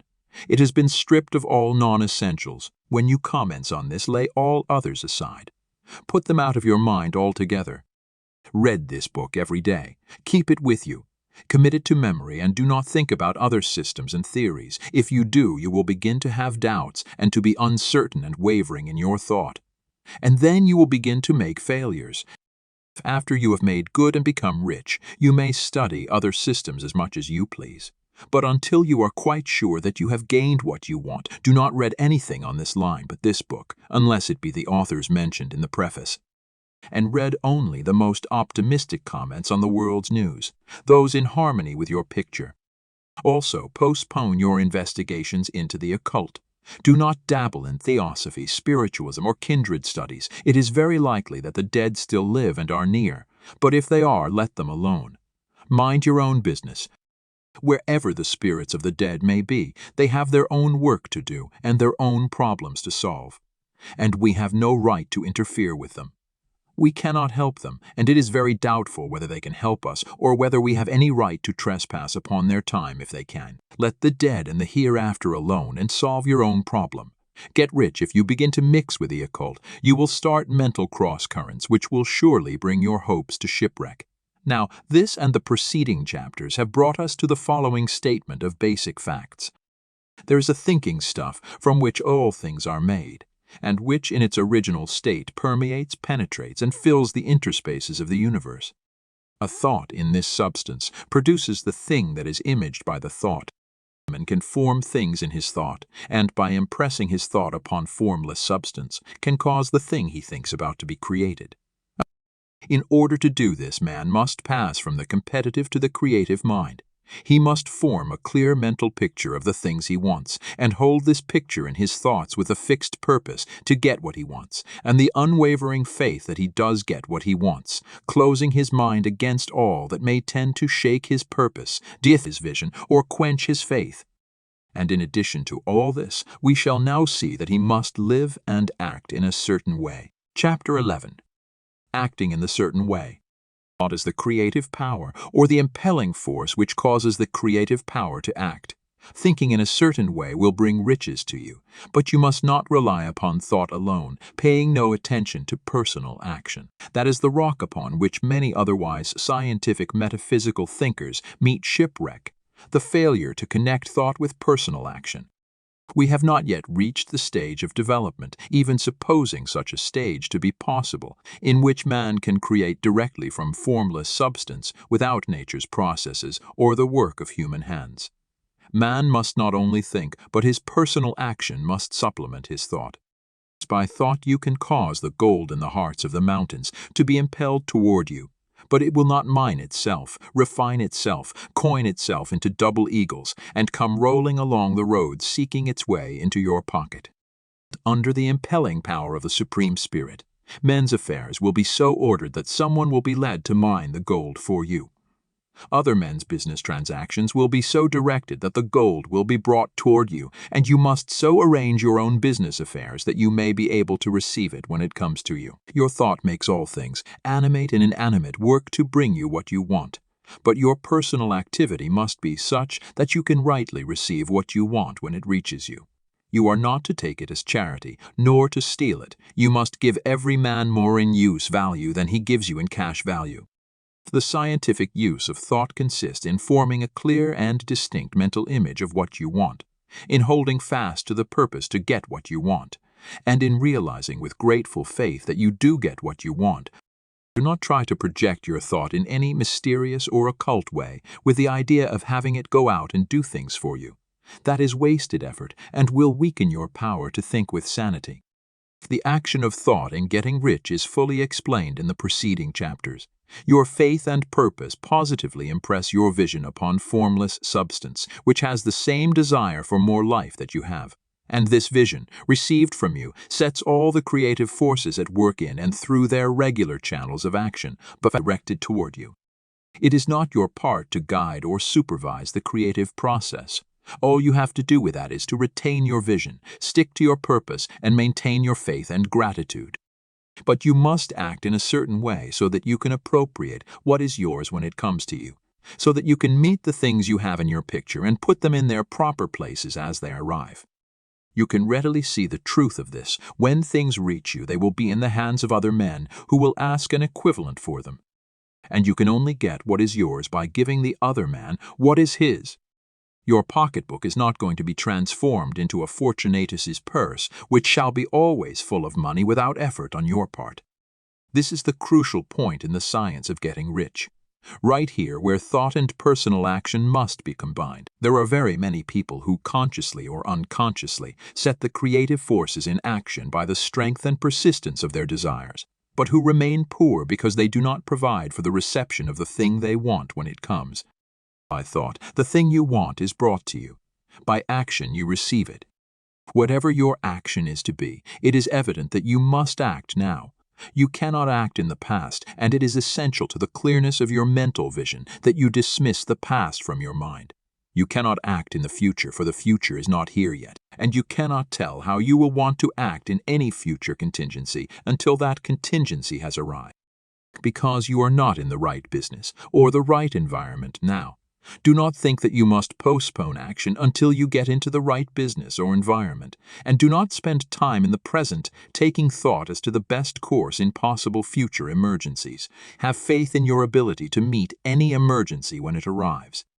You act in the present with your mind on the future. Your present action will be with a divided mind and will not be effective. Put your whole mind into present action. Do not give your creative impulse to original substance and then sit down and wait for results. If you do, you will never get them. Act now. There is never any time but now, and there never will be any time but now. If you are ever to begin to make ready for the reception of what you want, you must begin now. And your action, whatever it is, must most likely be in your present business or employment, and must be upon the persons and things in your present environment. You cannot act where you are not. You cannot act where you have been, and you cannot act where you are going to be. You can act only where you are. Do not bother as to whether yesterday's work was well done or ill done. Do today's work well. Do not try to do tomorrow's work now. There will be plenty of time to do that when you get to it. Do not try by occult or mystical means to act on people or things that are out of your reach. Do not wait for a change of environment before you act. Get a change of environment by action. You can so act upon the environment in which you are now as to cause yourself to be transferred to a better environment. Hold with faith and purpose the vision of yourself in the better environment, but act upon your present environment with all your heart and with all your strength and with all your mind. Do not spend any time in daydreaming or castle building. Hold to the one vision of what you want and act now. Do not cast about seeking some new thing to do, or some strange, unusual, or remarkable action to perform as a first step toward getting rich. It is probable that your actions, at least for some time to come, will be those you have been performing for some time past. But you are to begin now to perform these actions in the certain way which will surely make you rich. If you are engaged in some business and feel that it is not the right one for you, do not wait until you get into the right business before you begin to act. Do not feel discouraged or sit down and lament because you are misplaced. No man was ever so misplaced but that he could find the right place, and no man ever became so involved in the wrong business but that he could get into the right business. Hold the vision of yourself in the right business with the purpose to get into it, and the faith that you will get into it and are getting into it, but act in your present business. Use your present business as the means of getting a better one, and use your present environment as the means of getting into a better one. Your vision of the right business, if held with faith and purpose, will cause the Supreme to move the right business toward you. And your action, if performed in the certain way, will cause you to move toward the business. If you are an employee or wage earner and feel that you must change places in order to get what you want, do not project your thought into space and rely upon it to get you another job. It will probably fail to do so. Hold the vision of yourself in the job you want while you act with faith and purpose on the job you have, and you will certainly get the job you want. Your vision and faith will set the creative force in motion to bring it toward you, and your action will cause the forces in your own environment to move you toward the place you want. In closing this chapter, we will add another statement to our syllabus.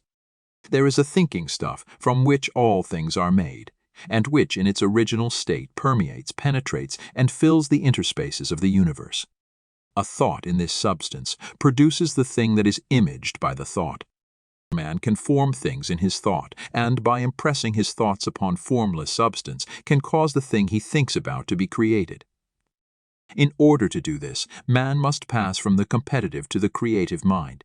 He must form a clear mental picture of the things he wants, and hold this picture in his thoughts with the fixed purpose to get what he wants, and the unwavering faith that he does get what he wants, closing his mind to all that may tend to shake his purpose, dim his vision, or quench his faith.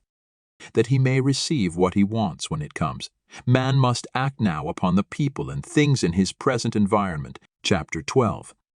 Efficient action. You must use your thought as directed in previous chapters and begin to do what you can do where you are. And you must do all that you can do where you are. You can advance only by being larger than your present place, and no man is larger than his present place who leaves undone any of the work pertaining to that place. The world is advanced only by those who more than fill their present places. No man quite filled his present place. You can see that there must be a going backward in everything. Those who do not quite fill their present places are a dead weight upon society, government, commerce, and industry. They must be carried along by others at a great expense. The progress of the world is retarded only by those who do not fill the places they are holding. They belong to a former age in a lower stage or plane of life, and their tendency is toward degeneration. No society could advance if every man was smaller than his place. Social evolution is guided by the law of physical and mental evolution. In the animal world, evolution is caused by excess of life. When an organism has more life than can be expressed in the functions of its own plane, it develops the organs of a higher plane, and a new species is originated. There never would have been new species had there not been organisms which more than filled their places. The law is exactly the same for you. Your getting rich depends upon your applying this principle to your own affairs. Every day is either a successful day or a day of failure, and it is the successful days which get you what you want. If every day is a failure, you can never get rich. Well, if every day is a success, you cannot fail to get rich. If there is something that may be done today, and you do not do it, you have failed insofar as that thing is concerned, and the consequences may be more disastrous than you imagine. You cannot foresee the results of even the most trivial act. You do not know the workings of all the forces that have been set moving in your behalf. Much may be depending on your doing some simple act. It may be the very thing which is to open the door of opportunity to very great possibilities. You can never know all the combinations which supreme intelligence is making for you in the world of things and of human affairs. Your neglect or failure to do some small thing may cause a long delay in getting what you want. Every day, all that can be done that day. There is, however, a limitation or qualification of the above that you must take into account. You are not to overwork, nor to rush blindly into your business in the effort to do the greatest possible number of things in the shortest possible time. You are not to try to do tomorrow's work today, nor to do a week's work in a day. It is really not the number of things you do, but the efficiency of each separate action that counts. Every act is, in itself, either a success or a failure. Every act is, in itself, either effective or inefficient. Every inefficient act is a failure, and if you spend your life in doing inefficient acts, your whole life will be a failure. The more things you do, the worse for you if all your acts are inefficient ones. On the other hand, every efficient act is a success in itself, and if every act of your life is an efficient one, your whole life must be a success. The cause of failure is doing too many things in an inefficient manner and not doing enough things in an efficient manner. You will see that it is a self-evident proposition that if you do not do any inefficient acts, and if you do a sufficient number of efficient acts, you will become rich. If now it is possible for you to make each act an efficient one, you see again that the getting of riches is reduced to an exact science like mathematics. The matter turns, then, on the question whether you can make each separate act a success in itself. And this you can certainly do. You can make each act a success because all power is working with you, and all power cannot fail. Power is at your service, and to make each act efficient you have only to put power into it. Every action is either strong or weak, and when everyone is strong, you are acting in the certain way which will make you rich. Every act can be made strong and efficient by holding your vision while you are doing it, and putting the whole power of your faith and purpose into it. It is at this point that the people fail who separate mental power from personal action. They use the power of mind in one place and at one time, and they act in another place and at another time. So their acts are not successful in themselves. Too many of them are inefficient. But if all power goes into every act, no matter how commonplace, every act will be a success in itself.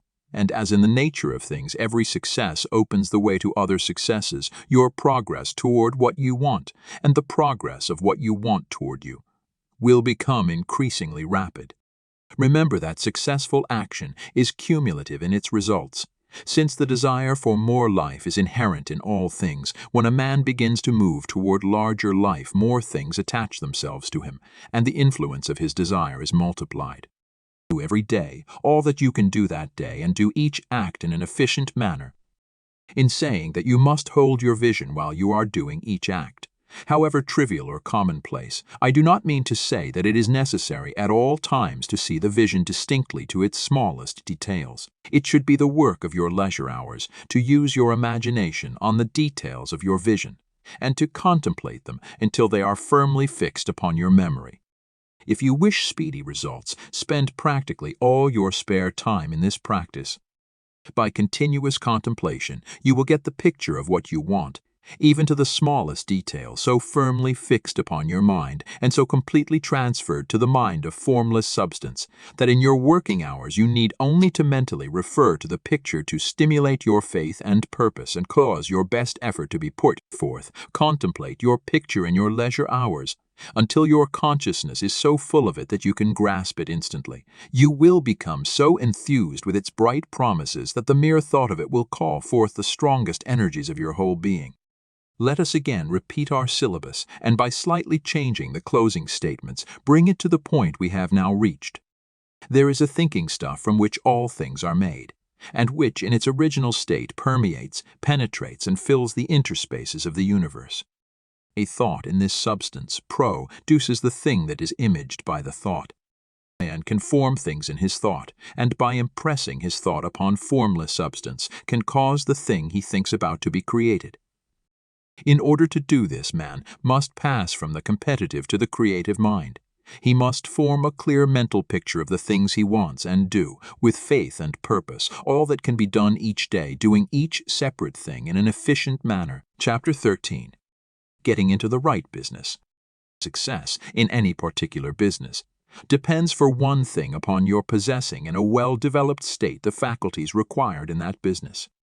Without good musical faculty, no one can succeed as a teacher of music. Without well-developed mechanical faculties, no one can achieve great success in any of the mechanical trades. Without tact and the commercial faculties, no one can succeed in mercantile pursuits. But to possess in a well-developed state the faculties required in your particular vocation does not ensure getting rich. There are musicians who have remarkable talent and who yet remain poor. There are blacksmiths, carpenters, and so on who have excellent mechanical ability, but who do not get rich. And there are merchants with good faculties for dealing with men who nevertheless fail. The different faculties are tools. It is essential to have good tools, but it is also essential that the tools should be used in the right way. One man can take a sharp saw, a square, a good plane, and so on, and build a handsome article of furniture. Another man can take the same tools and set to work to duplicate the article, but his production will be a botch. He does not know how to use good tools in a successful way. The various faculties of your mind are the tools with which you must do the work, which is to make you rich. It will be easier for you to succeed if you get into a business for which you are well equipped with mental tools. Generally speaking, you will do best in that business which will use your strongest faculties, the one for which you are naturally best fitted. But there are limitations to this statement also. No man should regard his vocation as being irrevocably fixed by the tendencies with which he was born.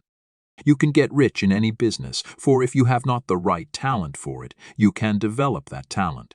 It merely means that you will have to make your tools as you go along instead of confining yourself to the use of those with which you were born. It will be easier for you to succeed in a vocation for which you already have the talents in a well-developed state. But you can succeed in any vocation, for you can develop any rudimentary talent, and there is no talent of which you have not at least the rudiment. You will get rich most easily in point of effort if you do that for which you are best fitted, but you will get rich most satisfactorily if you do that which you want to do. Doing what you want to do is life, and there is no real satisfaction in living if we are compelled to be forever doing something which we do not like to do and can never do what we want to do. And it is certain that you can do what you want to do. The desire to do it is proof that you have within you the power which can do it. Desire is a manifestation of power. The desire to play music is the power which can play music seeking expression and development. The desire to invent mechanical devices is the mechanical talent seeking expression and development. Where there is no power, either developed or undeveloped, to do a thing, there is never any desire to do that thing. And where there is strong desire to do a thing, it is certain proof that the power to do it is strong and only requires to be developed and applied in the right way. All things else being equal, it is best to select the business for which you have the best developed talent. But if you have a strong desire to engage in any particular line of work, you should select that work as the ultimate end at which you aim. You can do what you want to do, and it is your right and privilege to follow the business or avocation which will be most congenial and pleasant. You are not obliged to do what you do not like to do, and should not do it except as a means to bring you to the doing of the thing you want to do. If there are past mistakes whose consequences have placed you in an undesirable business or environment, you may be obliged for some time to do what you do not like to do. But you can make the doing of it pleasant by knowing that it is making it possible for you to come to the doing of what you want to do. If you feel that you are not in the right vocation, do not act too hastily in trying to get into another one. The best way, generally, to change business or environment is by growth. Do not be afraid to make a sudden and radical change if the opportunity is presented, and you feel after careful consideration that it is the right opportunity. But never take sudden or radical action when you are in doubt as to the wisdom of doing so. There is never any hurry on the creative plane, and there is no lack of opportunity. When you get out of the competitive mind, you will understand that you never need to act hastily. No one else is going to beat you to the thing you want to do. There is enough for all. If one place is taken, another and a better one will be opened for you a little farther on. There is plenty of time. When you are in doubt, wait. Fall back on the contemplation of your vision and increase your faith and purpose. And by all means, in times of doubt and indecision, cultivate gratitude. A day or two spent in contemplating the vision of what you want and in earnest thanksgiving that you are getting it will bring your mind into such close relationship with the Supreme that you will make no mistake when you do act. There is a mind which knows all there is to know, and you can come into close unity with this mind by faith and the purpose to advance in life if you have deep gratitude. Mistakes come from acting hastily, or from acting in fear or doubt, or in forgetfulness of the right motive, which is more life to all and less to none. As you go on in the certain way, opportunities will come to you in increasing number, and you will need to be very steady in your faith and purpose, and to keep in close touch with the All-Mind by reverent gratitude. Do all that you can do in a perfect manner every day, but do it without haste, worry, or fear. Go as fast as you can, but never hurry. Remember that in the moment you begin to hurry, you cease to be a creator and become a competitor. You drop back upon the old plane again. Whenever you find yourself hurrying, call a halt. Fix your attention on the mental image of the thing you want and begin to give thanks that you are getting it. The exercise of gratitude will never fail to strengthen your faith and renew your purpose. Chapter 14. The impression of increase. Whether you change your vocation or not, your actions for the present must be those pertaining to the business in which you are now engaged. You can get into the business you want by making constructive use of the business you are already established in, by doing your daily work in a certain way. And insofar as your business consists in dealing with other men, whether personally or by letter, the key thought of all your efforts must be to convey to their minds the impression of increase. This increase is what all men and all women are seeking. It is the urge of the formless intelligence within them, seeking fuller expression. The desire for increase is inherent in all nature. It is the fundamental impulse of the universe. All human activities are based on the desire for increase. People are seeking more food, more clothes, better shelter, more luxury, more beauty, more knowledge, more pleasure. Increase in something, more life. Every living thing is under this necessity for continuous advancement. Where increase of life ceases, dissolution and death set in at once. Instinctively knows this, and hence he is forever seeking more. This law of perpetual increase is set forth by Jesus in the parable of the talents. Only those who gain more retain any. From him who hath not shall be taken away even that which he hath. The normal desire for increased wealth is not an evil or a reprehensible thing. It is simply the desire for more abundant life. It is aspiration. And because it is the deepest instinct of their natures, all men and women are attracted to him who can give them more of the means of life. In following the certain way as described in the foregoing pages, you are getting continuous increase for yourself, and you are giving it to all with whom you deal. You are a creative center from which increase is given off to all. Be sure of this, and convey assurance of the fact to every man, woman, and child with whom you come in contact. No matter how small the transaction, even if it be only the selling of a stick of candy to a little child, put into it the thought of increase and make sure that the customer is impressed with the thought. Convey the impression of advancement with everything you do, so that all people shall receive the impression that you are an advancing man and that you advance all who deal with you. Even to the people whom you meet in a social way, without any thought of business, and to whom you do not try to sell anything, give the thought of increase.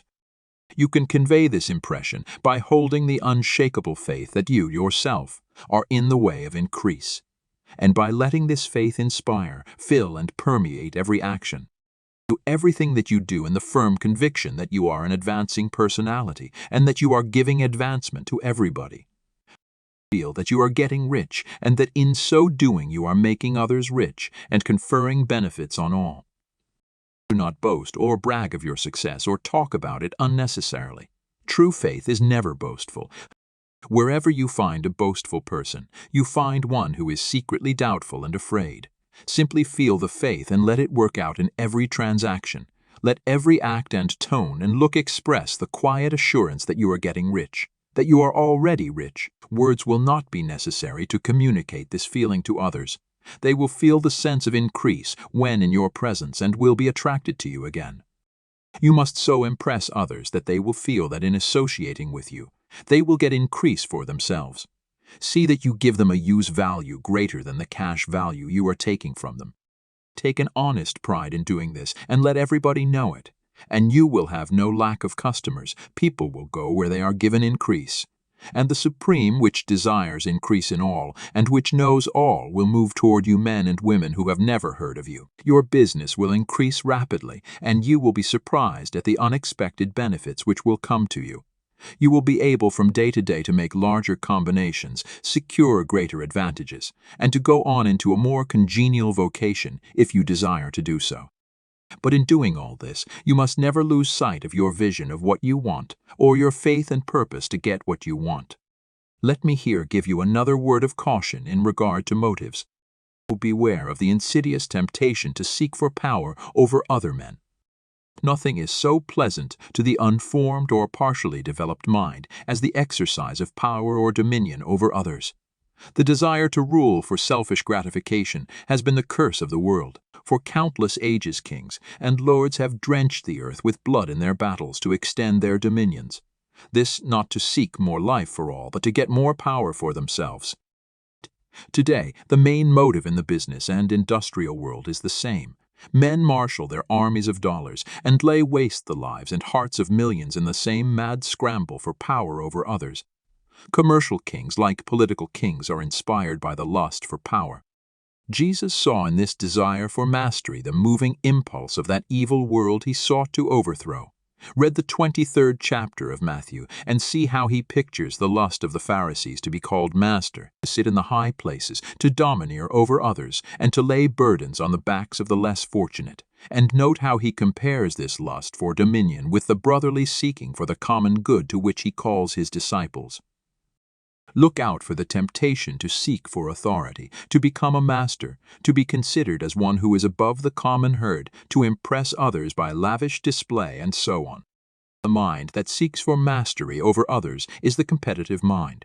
And the competitive mind is not the creative one. In order to master your environment and your destiny, it is not at all necessary that you should rule over your fellow men. And indeed, when you fall into the world's struggle for the high places, you begin to be conquered by fate and environment, and your getting rich becomes a matter of chance and speculation. So beware of the competitive mind. No better statement of the principle of creative action can be formulated than the favorite declaration of the late Golden Rule Jones of Toledo. What I want for myself, I want for everybody. Chapter 15. The Advancing Man. What I have said in the last chapter applies as well to the professional man and the wage earner as to the man who is engaged in mercantile business. No matter whether you are a physician, a teacher, or a clergyman, if you can give increase of life to others and make them sensible of the fact, they will be attracted to you, and you will get rich. The physician who holds the vision of himself as a great and successful healer and who works toward the complete realization of that vision with faith and purpose, as described in former chapters, will come into such close touch with the source of life that he will be phenomenally successful. Patients will come to him in throngs, for no one has a greater opportunity to carry into effect the teachings of this book than the practitioner of medicine. It does not matter to which of the various schools he may belong, for the principle of healing is common to all of them and may be reached by all alike. The advancing man in medicine, who holds to a clear mental image of himself as successful and who obeys the laws of faith, purpose, and gratitude, will cure every curable case he undertakes, no matter what remedies he may use.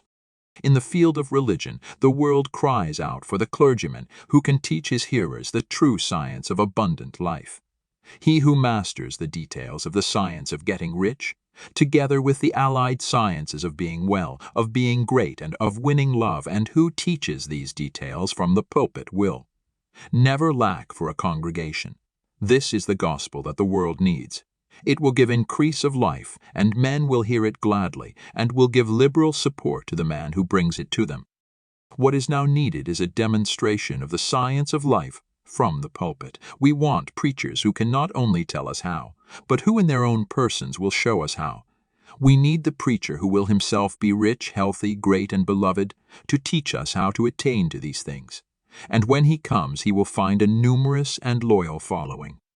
The same is true of the teacher, who can inspire the children with the faith and purpose of the advancing life. He will never be out of a job.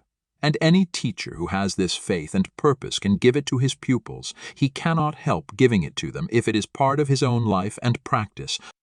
What is true of the teacher, preacher, and physician is true of the lawyer, dentist, real estate man, insurance agent, of everybody. The combined mental and personal action I have described is infallible. It cannot fail. Every man and woman who follows these instructions steadily, perseveringly, and to the letter will get rich. The law of the increase of life is as mathematically certain in its operation as the law of gravitation. Getting rich is an exact science. The wage earner will find this as true of his case as of any of the others mentioned. Do not feel that you have no chance to get rich because you are working where there is no visible opportunity for advancement, where wages are small and the cost of living high. Form your clear mental vision of what you want and begin to act with faith and purpose. Do all the work you can do every day and do each piece of work in a perfectly successful manner. Put the power of success and the purpose to get rich into everything that you do. But do not do this merely with the idea of favor with your employer, in the hope that he, or those above you, will see your good work and advance you. It is not likely that they will do so. The man who is merely a good workman, filling his place to the very best of his ability and satisfied with that, is valuable to his employer, and it is not to the employer's interest to promote him. He is worth more where he is. To secure advancement, something more is necessary than to be too large for your place. The man who is certain to advance is the one who is too big for his place and who has a clear concept of what he wants to be, who knows that he can become what he wants to be, and who is determined to be what he wants to be. Do not try to more than fill your present place with a view to pleasing your employer.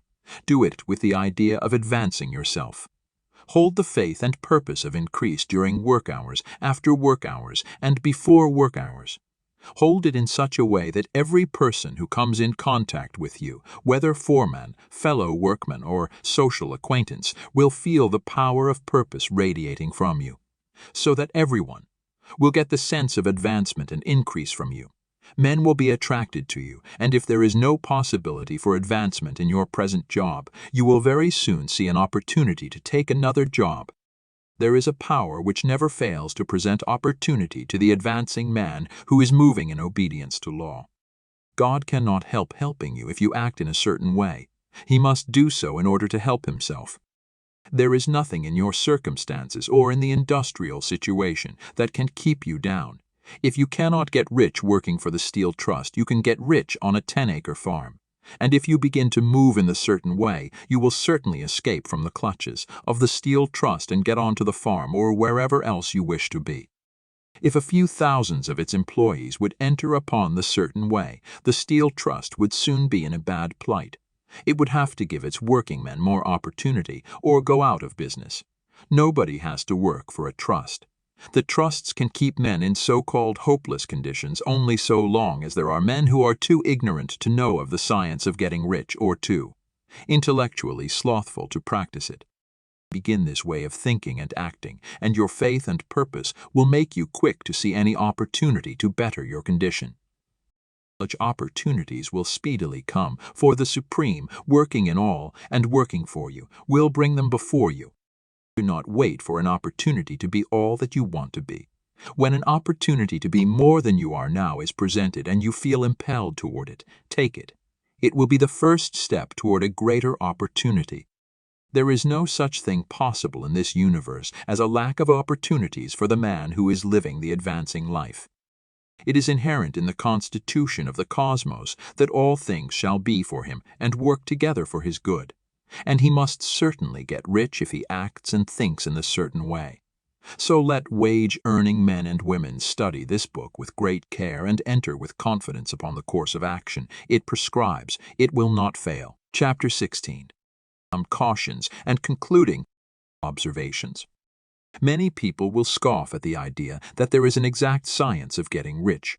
Holding the impression that the supply of wealth is limited, they will insist that social and governmental institutions must be changed before even any considerable number of people can acquire a competence.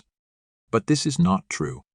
It is true that existing governments keep the masses in poverty, but this is because the masses do not think and act in the certain way. If the masses begin to move forward as suggested in this book, neither governments nor industrial systems can check them. All systems must be modified to accommodate the forward movement. If the people have the advancing mind, have the faith that they can become rich, and move forward with a fixed purpose to become rich, nothing can possibly keep them in poverty. Individuals may enter upon the certain way at any time and under any government and make themselves rich. And when any considerable number of individuals do so under any government, they will cause the system to be so modified as to open the way for others. The more men who get rich on the competitive plane, the worse for others. The more who get rich on the creative plane, the better for others. The economic salvation of the masses can only be accomplished by getting a large number of people to practice the scientific methods set down in this book and become rich. These will show others the way and inspire them with a desire for real life, with a faith that it can be attained and with the purpose to attain it. For the present, however, it is enough to know that neither the government under which you live nor the capitalistic or competitive system of industry can keep you from getting rich. When you enter upon the creative plane of thought, you will rise above all these things and become a citizen of another kingdom. But remember that your thought must be held upon the creative plane. You are never for an instant to be betrayed into regarding the supply as limited or into acting on the moral level of competition. Whenever you do fall into old ways of thought, correct yourself instantly. For when you are in the competitive mind, you have lost the cooperation of the mind of the whole. Do not spend any time in planning as to how you will meet possible emergencies in the future, except as the necessary policies may affect your actions today. You are concerned with doing today's work in a perfectly successful manner and not with emergencies which may arise tomorrow. You can attend to them as they come. Do not concern yourself with questions as to how you shall surmount obstacles which may loom upon your business horizon, unless you can see plainly that your course must be altered today in order to avoid them. No matter how tremendous an obstruction may appear at a distance, you will find that if you go on in the certain way it will disappear as you approach it, or that a way over, through, or around it will appear. No possible combination of circumstances can defeat a man or woman who is proceeding to get rich along strictly scientific lines. No man or woman who obeys the law can fail to get rich any more than one can multiply 2 by 2 and fail to get 4. Give no anxious thought to possible disasters, obstacles, panics, or unfavorable combinations of circumstances. It is time enough to meet such things when they present themselves before you in the immediate present, and you will find that every difficulty carries with it the wherewithal for its overcoming. Guard your speech. Never speak of yourself, your affairs, or of anything else in a discouraged or discouraging way. Never admit the possibility of failure, or speak in a way that infers failure as a possibility. Never speak of the times as being hard or of business conditions as being doubtful. Times may be hard and business doubtful for those who are on the competitive plane, but they can never be so for you. You can create what you want, and you are above fear. When others are having hard times and poor business, you will find your greatest opportunities. Train yourself to think of and to look upon the world as a something which is becoming, which is growing, and to regard seeming evil as being only that which is undeveloped. Always speak in terms of advancement. To do otherwise is to deny your faith, and to deny your faith is to lose it. So never allow yourself to feel disappointed. You may expect to have a certain thing at a certain time and not get it at that time, and this will appear to you like failure. But if you hold to your faith, you will find that the failure is only apparent. Go on in the certain way, and if you do not receive that thing, you will receive something so much better that you will see that the seeming failure was really a great success. A student of this science had set his mind on making a certain business combination which seemed to him at the time to be very desirable, and he worked for some weeks to bring it about. When the crucial time came, the thing failed in a perfectly inexplicable way. It was as if some unseen influence had been working secretly against him. He was not disappointed. On the contrary, he thanked God that his desire had been overruled and went steadily on with a grateful mind. In a few weeks an opportunity so much better came his way that he would not have made the first deal on any account. And he saw that a mind which knew more than he knew had prevented him from losing the greater good by entangling himself with the lesser. That is the way every seeming failure will work out for you. If you keep your faith, hold to your purpose, have gratitude, and do, every day, all that can be done that day, doing each separate act in a successful manner. When you make a failure, it is because you have not asked for enough. Keep on, and a larger thing than you were seeking will certainly come to you. Remember this. You will not fail because you lack the necessary talent to do what you wish to do. If you go on as I have directed, you will develop all the talent that is necessary to the doing of your work. It is not within the scope of this book to deal with the science of cultivating talent, but it is as certain and simple as the process of getting rich. However, do not hesitate or waver for fear that when you come to any certain place, you will fail for lack of ability. Keep right on, and when you come to that place, the ability will be furnished to you. The same source of ability which enabled the untaught Lincoln to do the greatest work in government ever accomplished by a single man is open to you. You may draw upon all the mind there is for wisdom to use in meeting the responsibilities which are laid upon you. Go on in full faith. Study this book, make it your constant companion until you have mastered all the ideas contained in it. While you are getting firmly established in this faith, you will do well to give up most recreations and pleasures, and to stay away from places where ideas conflicting with these are advanced in lectures or sermons. Do not read pessimistic or conflicting literature, or get into arguments upon the matter. Do very little reading outside of the writers mentioned in the preface. Spend most of your leisure time in contemplating your vision, and in cultivating gratitude, and in reading this book. It contains all you need to know of the science of getting rich, and you will find all the essentials summed up in the following chapter. Chapter 17. Summary of the science of getting rich. There is a thinking stuff from which all things are made, and which in its original state permeates, penetrates, and fills the interspaces of the universe. A thought in this substance produces the thing that is imaged by the thought. Man can form things in his thought, and by impressing his thought upon formless substance can cause the thing he thinks about to be created. In order to do this, man must pass from the competitive to the creative mind. Otherwise he cannot be in harmony with the formless intelligence, which is always creative and never competitive in spirit. Man may come into full harmony with the formless substance by entertaining a lively and sincere gratitude for the blessings it bestows upon him. Gratitude unifies the mind of man with the intelligence of substance, so that man's thoughts are received by the formless. Man can remain upon the creative plane only by uniting himself with the formless intelligence through a deep and continuous feeling of gratitude.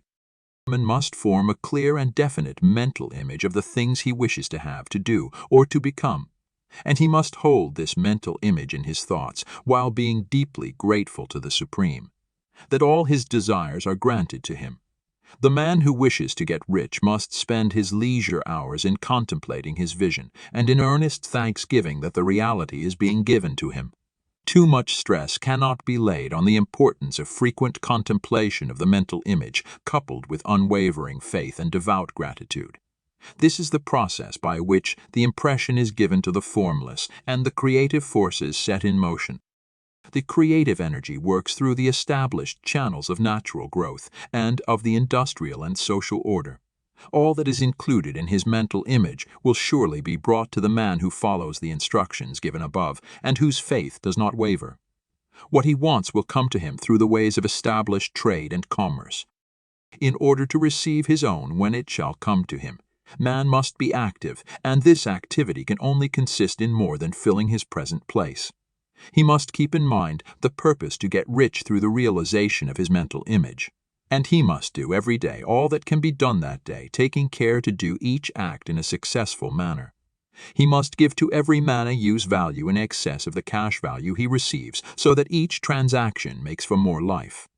And he must so hold the advancing thought that the impression of increase will be communicated to all with whom he comes in contact. The men and women who practice the foregoing instructions will certainly get rich, and the riches they receive will be in exact proportion to the definiteness of their vision, the fixity of their purpose, the steadiness of their faith, and the depth of their gratitude.